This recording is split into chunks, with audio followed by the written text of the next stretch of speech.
நேத்து இந்த mental health பத்தி பேசி வீடியோ போட்டதுக்கு அப்புறமா ஒரு சிலர் வந்து டிஎம்ல என்கிட்ட கேட்டிருந்தீங்க, நந்தினி என் லைஃப் ரொம்ப ஸ்ட்ரெஸ்ஃபுல்லா இருக்கு, என்ன பண்றதுனே தெரியல, அதுக்கு ஏதாவது ஐடியா கொடுங்கன்னு கேட்டீங்கல்ல, உங்களுக்கான வீடியோ தான் இது. சரி, நீங்க இப்ப ஸ்ட்ரெஸ்ஸா இருக்கீங்க அப்படின்றது உங்களுக்கே தெரியுது. அதை சரி பண்ண வேண்டிய பொறுப்பு முழுக்க முழுக்க முழுக்க உங்களுடையது அப்படின்றத நீங்க ஃபர்ஸ்ட் தெரிஞ்சுக்கோங்க. அண்ட் இன்னொன்னு, நீங்க எதை நினைச்சு ஸ்ட்ரெஸ் ஆகுறீங்க?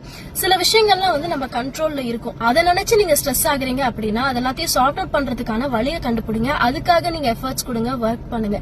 அதை விட்டுட்டு எதெல்லாம் நம்மளால கண்ட்ரோலே பண்ண முடியாதோ, சில விஷயங்கள்லாம் என்ன பண்ணாலும் நம்ம லைஃப்ல மாத்தவே முடியாதுன்னு தெரியும், அதை நினைச்சு நீங்க ஸ்ட்ரெஸ் பண்றீங்கன்னா வேற வழியே இல்ல. அதை அக்செப்ட் பண்ணிக்கிட்டு நம்ம கடந்து போய் தான் ஆகணும். இல்லைன்னா அந்த ஸ்ட்ரெஸ்னாலேயே நம்ம இன்னும் ரொம்ப லைஃபை ஸ்பாயில் பண்ணிடுவோம், லைஃபை ரொம்ப காம்ப்ளிகேட்டா வந்து வாழ ஆரம்பிச்சிடுவோம். அதனால உங்க கண்ட்ரோல்ல இருக்கிற விஷயங்கள் என்ன, உங்க கண்ட்ரோல்ல இல்லாத விஷயங்கள் என்ன அப்படின்றத தெரிஞ்சு அதுக்காக நீங்க எஃபர்ட்ஸ் போடுங்க, ஒர்க் பண்ணுங்க. கண்டிப்பா ஸ்ட்ரெஸ் இல்லாம கொஞ்சம் சந்தோஷமா நம்மளாலையும் வாழ முடியும்.